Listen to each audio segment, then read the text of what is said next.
Conakry, 14 novembre 2013. Au sommaire, la Banque africaine de développement a appuyé davantage le gouvernement guinéen. Une rencontre a été organisée à Conakry pour dynamiser le partenariat entre la Guinée et la BAD. Célébration de la journée mondiale de lutte contre le diabète. À Conakry, le dépistage gratuit a été organisé. 73% des personnes consultées portent la maladie. Au sommaire encore, les travaux de réhabilitation de la voirie urbaine de Conakry avancent à grands pas. Le ministre d'État aux Travaux publics est sur le terrain pour évaluer le niveau d'exécution des travaux. Mesdames et messieurs, bonsoir. Merci de votre attention et bienvenue dans cette édition. Le Conseil des ministres s'est tenu ce jeudi sous la présidence du chef de l'État, professeur Alpha Condé. Plusieurs sujets étaient à l'ordre du jour. Le point avec Sanassi Keita. Ordinaire du Conseil des ministres s'est tenu ce jeudi 14 novembre 2013 de 10h à 12h30 sous la haute présidence de son Excellence le professeur Alpha Condé, président de la République, autour de l'ordre du jour suivant. 1. Message de Monsieur le Président de la République. 2. Compte rendu des sessions ordinaires du Conseil interministériel tenu les 6 et 12 novembre 2013. 3. Décisions. 4. Divers. Au titre du premier point de l'ordre du jour, le Président de la République a demandé au gouvernement de veiller à une meilleure communication entre les départements ministériels en vue d'améliorer l'efficacité du travail gouvernemental.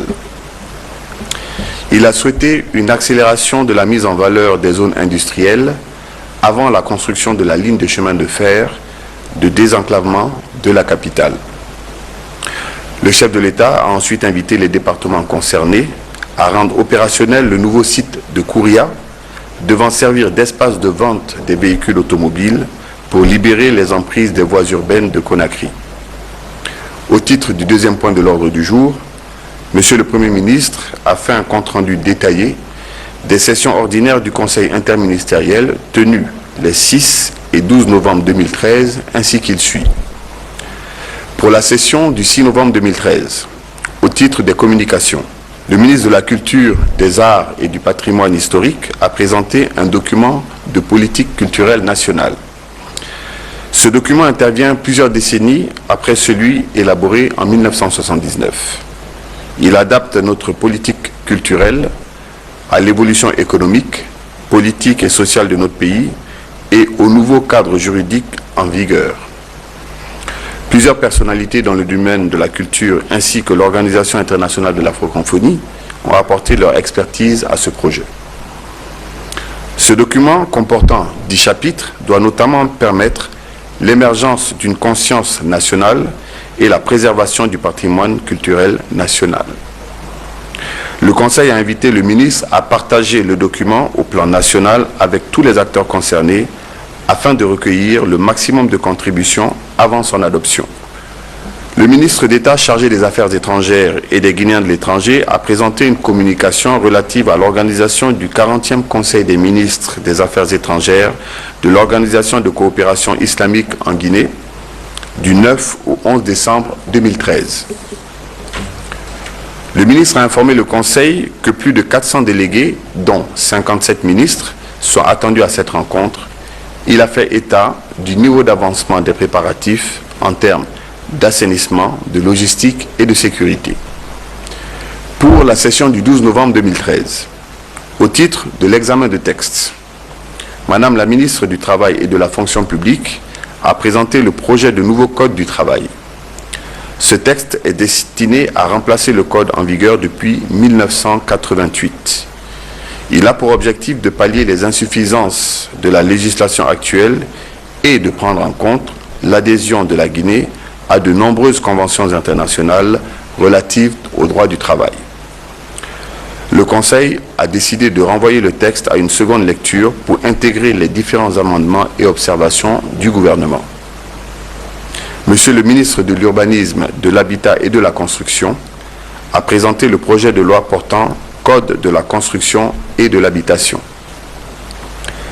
L'adoption de ce nouveau code a pour objectif de tenir compte de la forte urbanisation de la population guinéenne qui est passée de 14% en 1988 à 40% en 2002 et qui devrait atteindre 50% en 2015. Cette urbanisation, non maîtrisée pour cause d'absence de cadre juridique approprié, emporte plusieurs conséquences telles que l'impossibilité de mettre en œuvre des programmes de logements sociaux, le manque de réglementation, de la location et de la copropriété. Le projet de Code de la construction et de l'habitation vise à organiser et à réglementer les activités de financement, de production, d'exploitation et de gestion dans les domaines de la construction et de l'habitation en République de Guinée. Le Conseil a retenu un examen approfondi du Code dont la mouture finale sera examinée à une de ses prochaines sessions. Le ministre de l'Agriculture a présenté un projet de décret portant création du comité permanent inter-État de lutte contre la sécheresse au Sahel et du projet de décret portant organisation et fonctionnement du secrétariat permanent. Le ministre a informé le Conseil que, suite à l'admission de la Guinée comme 10e pays membre du SILS, la Guinée se doit de se doter des textes instituant le Comité national du SILS, CONASILS, et le secrétariat permanent du dit comité. Le SILS est une institution d'alerte précoce pour lutter contre la sécheresse et ses conséquences. L'examen du texte a été renvoyé à une prochaine session. Le ministre du Plan a présenté une communication sur le 3e recensement général de la population et de l'habitation.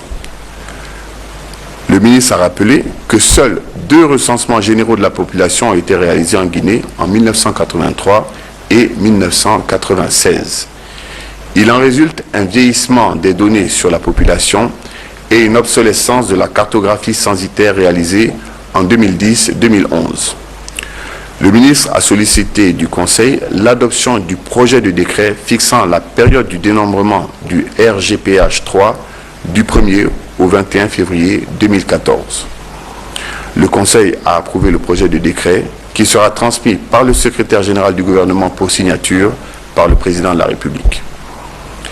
Au titre des communications, le ministre du Commerce a présenté une communication relative à la tenue du 6e forum des ministres du Commerce de la ZMAO à Conakry du 11 au 13 décembre 2013.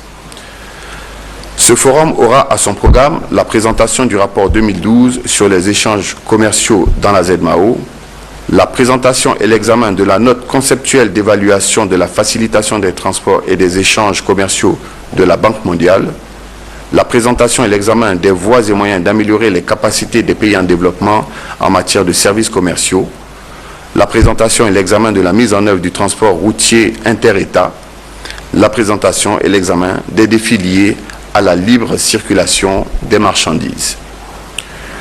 Le ministre de l'Enseignement supérieur et de la Recherche scientifique a présenté une communication relative à l'orientation des bacheliers de la session 2013. Il a fait état du déséquilibre entre la zone de Conakry et l'intérieur du pays dans la répartition des nouveaux étudiants. Il a également évoqué les difficultés rencontrées par les bacheliers orientés hors de leur zone de résidence. Le ministre a sollicité l'appui du gouvernement pour une rentrée universitaire réussie et une amélioration des infrastructures universitaires. Le Conseil a félicité le ministre pour les efforts consentis et lui a demandé de présenter un document de politique générale de l'enseignement supérieur. Au titre des divers, le Conseil a été informé que la Guinée a été élue membre du Conseil exécutif de l'UNESCO lors de la 37e conférence générale de cette organisation qui se tient actuellement à Paris. Avant de lever la séance, le chef de l'État a donné des informations sur la situation internationale et sous-régionale. Le Conseil des ministres. La porte-parole du gouvernement d'Hamatan, Albert Camara, des propos recueillis par Sanassi Keïta. La Cour suprême va publier demain vendredi les résultats définitifs des élections législatives du 28 septembre, comme le jour du scrutin. Les Guinéens entendent privilégier la paix et la cohésion sociale. Rien ne doit diviser le peuple de Guinée. Le Premier ministre chef du gouvernement a conféré hier avec les opérateurs et d'autres travailleurs du port autonome de Conakry. Il les a invités à soutenir les efforts en cours dans le cadre de l'extension et de la modernisation du port autonome de Conakry. Voici le compte-rendu signé de Adi Kamara. Conakry Terminal devient de plus en plus une porte d'entrée commerciale moderne et compétitive devant répondre à toutes les exigences des standards internationaux de certification et de sécurité. C'est un pari que le gouvernement compte gagner tout en tendant la main aux opérateurs portiers de Conakry. Le port constitue un élément important du dispositif de politique économique mis en place par ce gouvernement. Il doit donc pouvoir suivre la croissance de notre économie, suivre son développement économique et aider à rendre notre économie plus compétitive par rapport à celle de la sous-région et permettre de créer de l'emploi, des revenus, etc., etc. C'est pourquoi donc il est impératif que nous continuions les efforts pour ce faire. La Guinée est engagée dans une compétition sous-régionale, vous le savez. Il faut que nous tirons le meilleur parti de cette compétition qui ne laisse aucune chance à la médiocrité. Où vous êtes performants, vous êtes les meilleurs, vous tirez profit, ou vous ne l'êtes pas, vous perdez. Avant l'avènement du professeur Alpha Condé au pouvoir, le port de Conakry avait ni cette allure, ni ses infrastructures modernes ici. Aujourd'hui, le gouvernement et la société Bolloré Africa Logistique s'activent en vue de réduire le temps de passage portière et la diminution des coûts induits. C'est pourquoi, dès son avènement, il a engagé de vastes programmes, dont un des plus emblématiques, c'est le terminal à conteneurs. Les efforts sont salués aujourd'hui par tout le monde.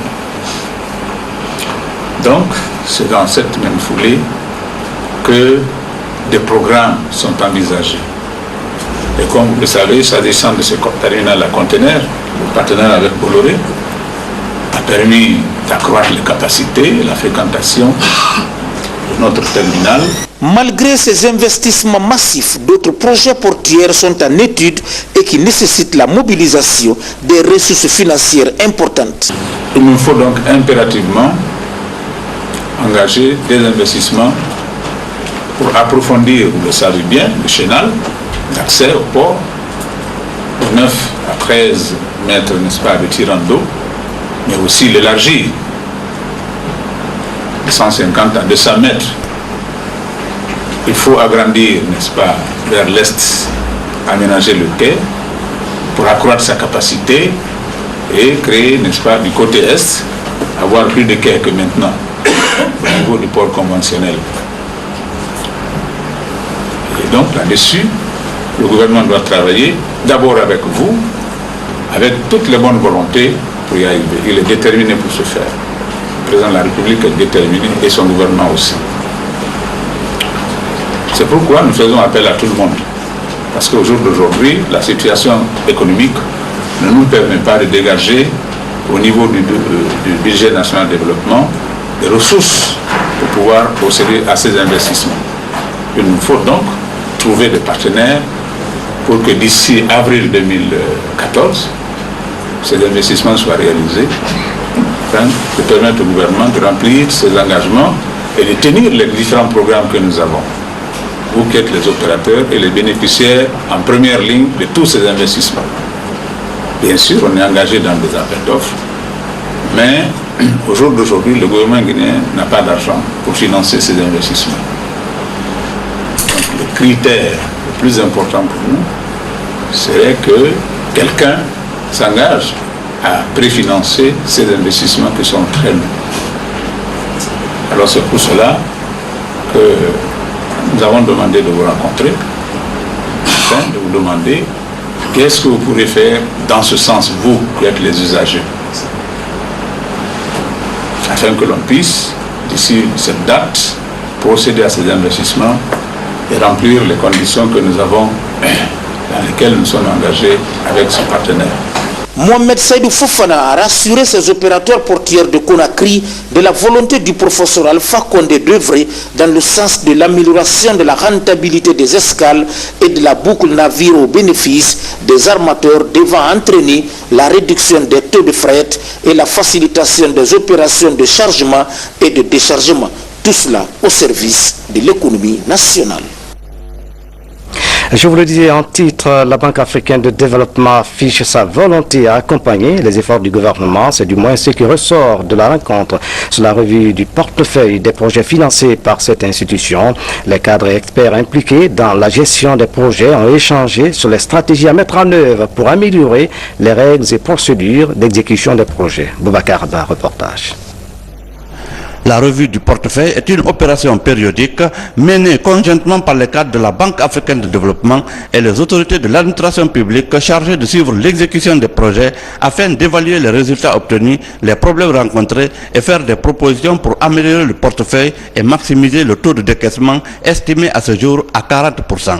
La revue sera sanctionnée par un rapport portant sur l'élaboration d'un certain nombre d'actions visant à améliorer la performance du portefeuille des projets financés par la Banque. C'est l'occasion de signifier toute disponibilité de la banque à œuvrer avec vous et à relever les défis importants auxquels la Guinée fait face. Mais ensemble, nous pourrons améliorer le niveau et la qualité de vie des Guinéens et faire de la Guinée un pays où il fait bon vivre et vraiment chercher à atteindre cette émergence tant recherchée pour laquelle nous nous retrouverons à Abu Dhabi dans quelques jours. Depuis le début de ces opérations en Guinée, la Banque africaine de développement a octroyé 97 prêts et dons d'un montant global d'1,2 milliard de dollars pour financer 33 projets au niveau des infrastructures eau, énergie, 31 dans le développement rural et 33 dans l'éducation, la santé, les microcrédits, la décentralisation, l'appui institutionnel et budgétaire. C'est le lieu de rappeler que les autorités guinéennes au plus haut niveau fondent beaucoup d'espoir quant à l'accélération de l'ouverture d'un bureau national de la Banque africaine de développement à Conakry. C'est aussi l'occasion d'inviter et d'encourager les responsables des agences d'exécution de projets que vous êtes à adopter la méthode de la gestion axée sur les résultats, à débattre d'une manière libre et transparente de tous les problèmes que rencontre l'exécution efficace de vos projets respectifs, à identifier clairement les goulots d'étranglement à tous les niveaux, à préciser les responsabilités, le tout pour aider le gouvernement à prendre les décisions qui s'imposent. Signalons que la BAD a accompagné la Guinée de manière significative dans l'élaboration de notre stratégie de réduction de la pauvreté 2012-2016, l'élaboration du programme d'investissement public, le financement de la revue des conventions et titres miniers et cofinancé la préparation de la conférence des bailleurs de fonds de la Guinée à Abu Dhabi. L'autre temps fort de cette édition, la Guinée a célébré ce jeudi la journée mondiale de lutte contre le diabète. À Conakry, cette journée a été marquée par une campagne de sensibilisation et des opérations de dépistage. C'est l'esplanade du Palais du Peuple qui a servi de cadre à la cérémonie. L'action est menée par l'Association guinéenne d'éducation et d'aide aux diabétiques avec l'appui des partenaires. Le reportage est signé de Sori de Kera. Très tôt ce matin, l'esplanade du Palais du Peuple est prise d'assaut par une foule de personnes venues s'informer sur leur statut diabétique. C'est à la faveur de la célébration de la journée internationale de lutte contre le diabète, une maladie non transmissible dont les complications sont à l'origine de plus de 80% de décès dans les pays à revenus faibles ou intermédiaires. Les encadreurs en diabète ont un rôle important à jouer au niveau de la prévention primaire en aidant les personnes à comprendre les risques et à fixer les objectifs réalistes pour l'amélioration de leur état de santé. Placée sous le thème de l'éducation et de la prévention du diabète, cette journée est l'opportunité pour l'Association guinéenne d'éducation et d'aide aux diabétiques d'attirer l'attention des décideurs sur la nécessité d'accroître le financement du programme national de prise en charge du diabète. L'Association guinéenne d'éducation et d'aide aux diabétiques que je préside depuis quelques années fait un plaidoyer au niveau du diabète de type 1, au niveau du gouvernement, pour qu'ils acceptent de nous aider à avoir la banque d'insuline. Il faut que les enfants aient de l'insuline parce que le diabète de type 1, il est incurable, il est inévitable et la cause n'est pas connue. Depuis tant d'années, je souffre du diabète et de l'hypertension. Je dis venez vers moi, moi je suis pour le dépistage. Abandonnez tout, venez vers cette organisation pour faire le dépistage.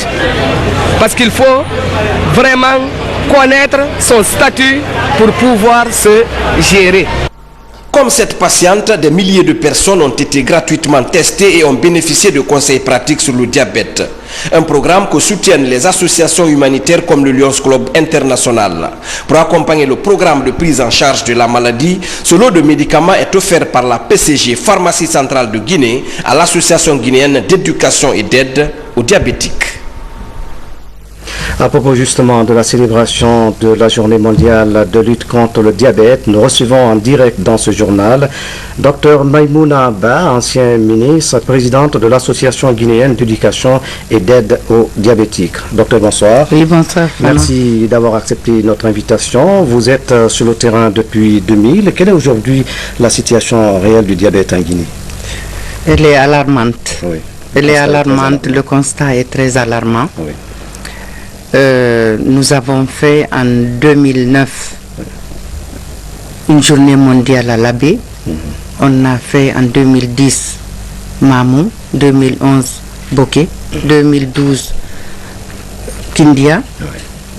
Cette année, on a eu 2 sites. Du 7 au 8, on était à Zérékoré. On a eu 280 cas. 73% de diabète. C'est alarmant. Oui, aujourd'hui, on a vu presque 559 parce que tout le monde a cette maladie-là aujourd'hui. Oui, les gens connaissent qu'est-ce que c'est que la maladie, mais c'est une fatalité. Mon message, c'est vraiment... Mais selon les statistiques, docteur, 80% des Guinéens ne savent pas qu'ils sont malades. Ils ont cette maladie. Oui, d'où l'intérêt justement de faire ces dépistages gratuits et précoces. Parce que le diabète de type 1, la cause n'est pas connue. C'est une prédisposition familiale.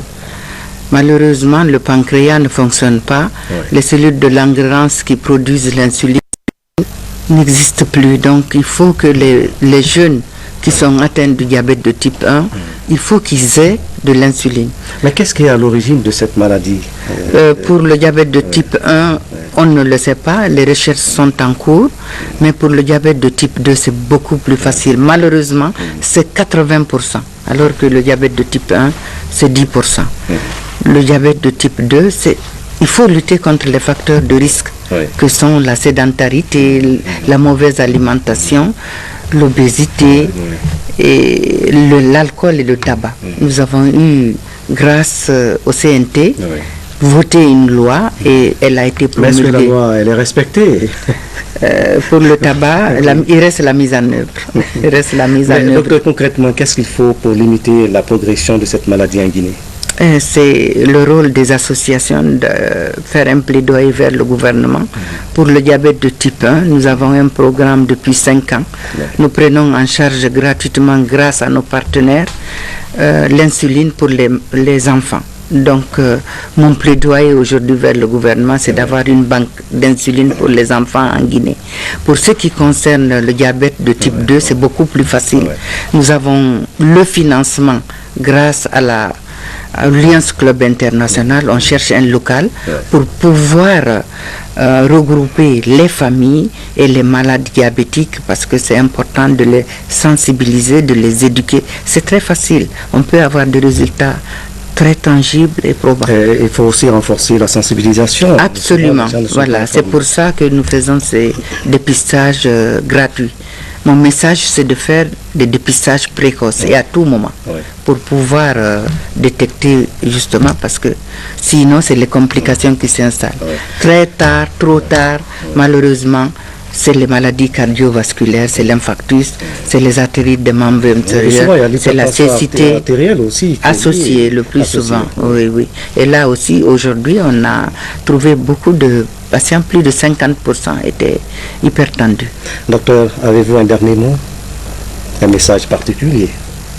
C'est toujours vers le gouvernement pour la banque d'insuline et pour avoir un local, pour regrouper nos familles, parce que ça devient un problème de santé publique.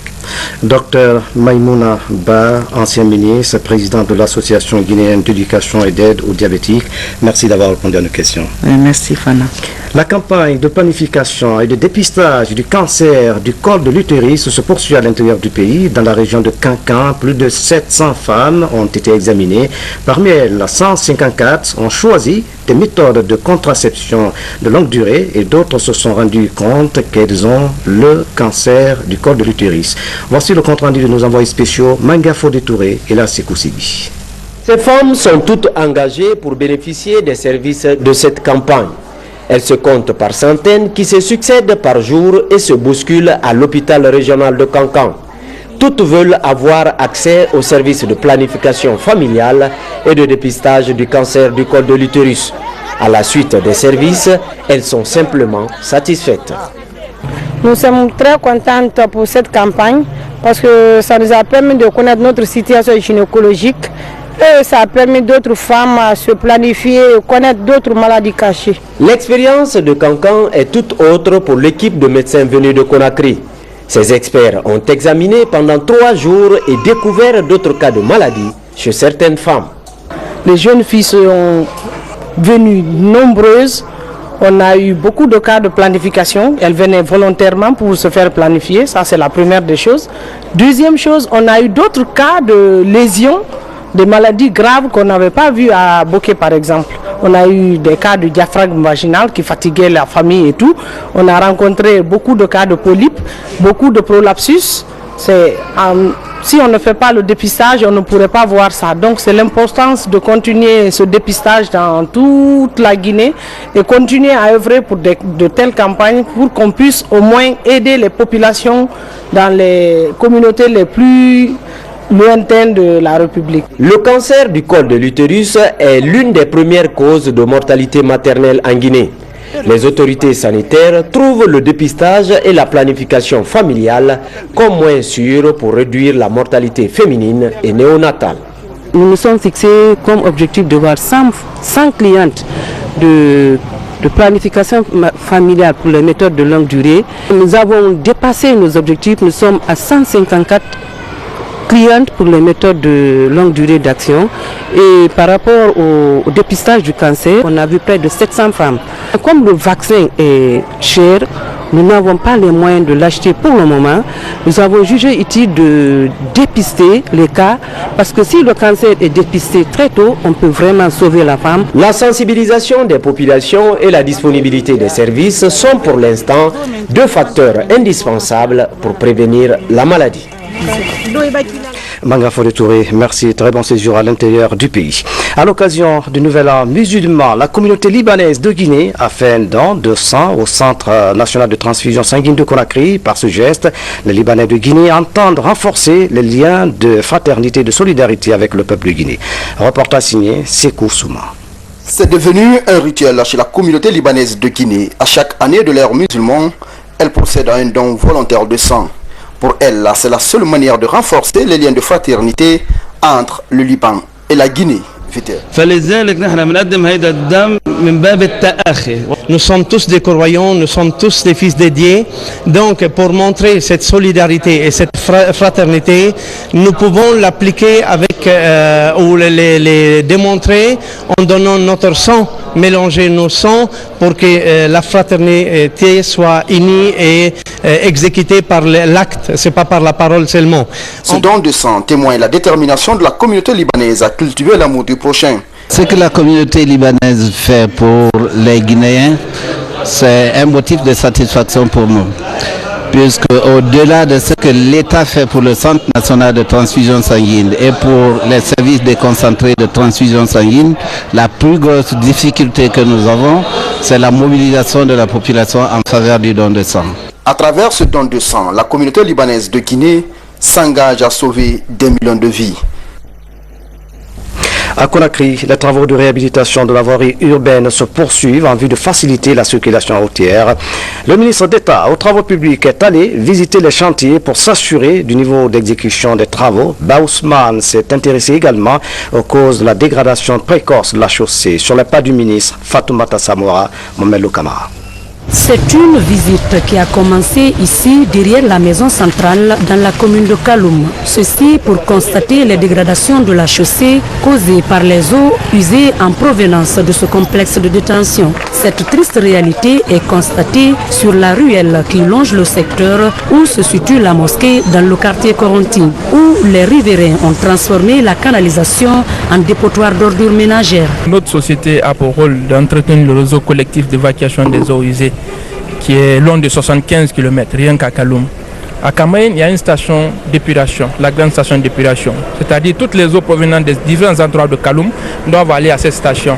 Mais malheureusement, aujourd'hui, la station-là n'est pas encore opérationnelle. Le marathon se poursuit d'abord sur les artères en construction par l'entreprise brésilienne OAS. L'avancée des travaux est remarquable avec le terrassement, la construction de la canalisation et le bitumage par endroits. Ensuite, le cortège marque un arrêt sur la ligne 3 au quartier Taouya. La bretelle et les ouvrages de franchissement sont reconstruits. Un regard de technique sur la corniche de Taouya, dont les études sont en cours pour une réhabilitation. Plus loin, la ligne 19 qui mène à l'hôpital Jean-Paul II sur le plateau de Ratoma, ou encore la ligne 22 qui relie la T2 au quartier Koza et la ligne 19 au quartier Symphonia. Des voies secondaires en cours de réhabilitation. OAS aujourd'hui a deux grands marchés dans la ville de Conakry. On s'occupe d'abord des voiries urbaines et ensuite de la 2x2 d'Apompa km 36. Il y a des travaux sur toutes les lignes. On a déjà fait des chargements de latérite et donc il manque seulement à certains endroits à mettre le bitume. La visite a également permis au ministre d'État aux Travaux publics de contempler les travaux de nettoyage et de dégagement de l'emprise du chantier de construction de la 2x2 voies d'Apompa km 36. Enfin, la base logistique de l'entreprise OAS, garnie d'engins lourds et de centrales de production de béton bitumineux. Dans l'actualité encore, les assistants législatifs des différentes commissions de la future Assemblée nationale sont en formation à Conakry et se familiarisent avec les approches universelles en matière de rédaction des rapports. Cette formation est assurée par un expert spécialiste des questions de rédaction des rapports au Parlement français. François Lama suit les travaux. Ils sont tous des assistants législatifs qui auront la charge d'aider les futurs députés dans la rédaction des rapports d'activité au niveau des 12 commissions techniques de l'Assemblée nationale. Les échanges portent sur les méthodes et approches des rédactions des rapports utilisés au Parlement français afin d'adapter ces approches au contexte guinéen. Les attentes sont d'ailleurs très nombreuses. Pour l'élaboration des rapports, l'assistance des députés dans les commissions de travail. Beaucoup de choses vont changer parce que cela procédera à l'amélioration des conditions de travail des assistants législatifs que nous sommes et cela permettra de qualifier le travail parlementaire pour que les députés puissent bénéficier d'une assistance technique. Dans la pratique, il s'agit là de faire une étude comparative et analytique sur la méthodologie anciennement pratiquée par ces assistants afin de corriger les contre-performances. Nous allons travailler sur les rapports législatifs qui visent à retracer les travaux des commissions et nous allons travailler sur les techniques de rédaction de la loi pour aboutir à une norme qui soit claire et intelligible. Les 3 jours de formation sont une suite logique du projet de renforcement des capacités du personnel administratif de l'Assemblée nationale initié par le CNT avec l'appui du Parlement français et de l'Union européenne. La Guinée assure la présidence du CODEPA, Comité de coordination pour le développement et la promotion de l'artisanat africain. Cette organisation africaine est créée en marge de la 2e édition du Salon international de l'artisanat tenu à Ouagadougou en 1990. Sa mission est de faciliter l'émergence de l'artisanat africain. Commentaire Moussa Komara. L'artisanat se révèle aujourd'hui comme une source de création d'emplois, de revenus et de richesses. Il contribue pour 7 à 30% au produit intérieur brut du continent africain. Le patron guinéen du tourisme a investi récemment, délégué régional du comité de coordination pour le développement et la promotion de l'artisanat, CODEPA, caresse le rêve d'insuffler une nouvelle dynamique à ce secteur, peu connu. Cette mission consiste à donc entretenir de bons liens de relations entre les pays membres du CODEPA dans l'espace ouest africain, se concerter régulièrement, décider de la politique générale de nos gouvernements. Si le CODEPA a fait du progrès dans plusieurs pays membres, force est de reconnaître que les artisans restent encore confrontés à d'énormes problèmes, notamment le manque d'approvisionnement régulier des artisans en matières premières ou encore l'absence de procédures spécifiques de protection des œuvres d'art. Le 30 octobre 1990, j'ai signé, au nom de mon pays, la Guinée, l'acte portant création du comité de coordination pour le développement et la promotion de l'artisanat africain, avec l'espoir de faire de l'artisanat le fer de lance de l'économie du continent africain. Le ministre guinéen du Tourisme est élu pour 4 ans. En Guinée, les artisans croient déjà à l'avenir du secteur. C'est là à travers la volonté politique du chef de l'État qui a déclaré l'année 2013 année de renaissance de l'artisanat. À partir du moment que la Guinée est dans le concert des nations à la tête, va vulgariser non seulement ce corps, mais il va revoir avec les autres les articles et les points qui se concordent pour faciliter la tâche aux artisans. Ce nouveau challenge qui engage notre pays ne pourrait se réaliser sans la création des entreprises artisanales. Tout un défi. Et puis sport, avec la 5e édition du tournoi de détection, les jeunes footballeurs de la capitale et des régions administratives participent à cette compétition initiée par l'agent FIFA Amadou Diaby.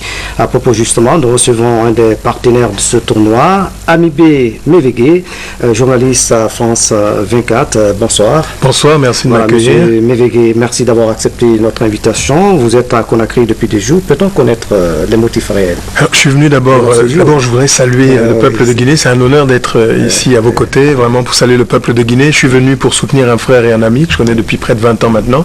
C'est Amadou Diaby qui promeut donc ce tournoi de détection des jeunes talents à l'échelle de tout le pays. Et puis je suis venu aussi modestement présenter une chaîne de télé que je viens de créer qui s'appelle UB's News, qui est une chaîne qui accompagne justement ce projet et qui ventile sur le bouquet CanalSat, chaîne 161, j'en profite pour en parler ici, et donc soutenir cette initiative qui est vraiment une initiative à saluer parce que c'est important à travers le sport de réunir toute la jeunesse d'un pays. Apparemment, vous êtes très attaché à la Guinée. Mais c'est plus que ça. Oui, moi, ça fait déjà quelques années. J'ai eu la chance d'être initié à la passion de la Guinée par Myriam Makeba. C'est elle la première qui m'a dit « Amoubé, viens, je vais te parler de la Guinée. » C'est un pays qui m'a donné le passeport. Et en fouillant, j'ai découvert que c'était le pays vraiment de la panafricanité, les Stockley Carmichael, les Kwame Nkrumah, en résonance à tout ce qui a été dit ici avec l'Amilcar Cabral, les Nelson Mandela. On considérait que c'était un pays vraiment important, à telle enseigne que j'ai choisi pour honorer la Guinée de donner à mon fils le nom de Samori. Mon fils unique s'appelle Saori. Donc je me sens à la maison ici. Je suis Konakrika. Oui, c'est vrai.